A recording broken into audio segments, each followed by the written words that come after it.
السلام علیکم، اعوذ باللہ من الشیطان الرجیم، بسم اللہ الرحمن الرحیم۔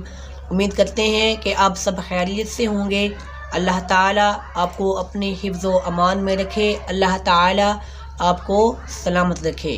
آج ہم آپ کی خدمت میں ایک نئی ویڈیو کے ساتھ حاضر ہوئے ہیں۔ اللہ تعالیٰ سے دعا ہے کہ آج میں جو کچھ آپ کو بتاؤں، اللہ تعالیٰ ہمیں اس پہ عمل کرنے کی توفیق دے اور اس کے مطابق اپنی زندگی بسر کرنے کی توفیق دے، آمین۔ تو پیارے بھائی، آج میں آپ کو ایک ایسا عمل بتاؤں گا کہ جس کی وجہ سے اللہ تعالی ہمارے سابقہ 10 دنوں کے گناہوں کو معاف فرما دیں گے۔ پیارے بھائی، 1 نہیں، 2 نہیں، 5 نہیں، بلکہ 10 دنوں کے گناہ اللہ تعالی معاف فرما دیں گے۔ تو پیارے بھائی، بڑھتے ہیں آج کی ویڈیو کی جانب۔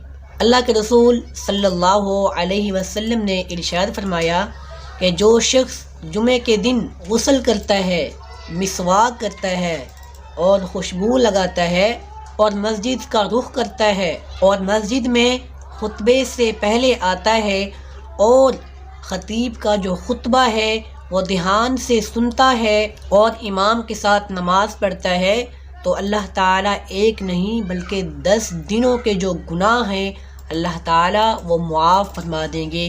تو پیارے بھائی، یہ ایک چھوٹا سا عمل ہے، ہمیں چاہیے کہ اس کو اپنی زندگی میں ضرور اپنائیں۔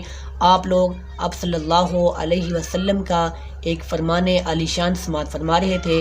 اللہ تعالیٰ ہمیں عمل کرنے کی توفیق دے، آمین۔ تو پیارے بھائی، ملتے ہیں ایک نئی ویڈیو میں نئے جذبات کے ساتھ، نئے احساسات کے ساتھ۔ تب تک کے لیے اپنا بہت سارا خیال رکھیے۔ اللہ حافظ۔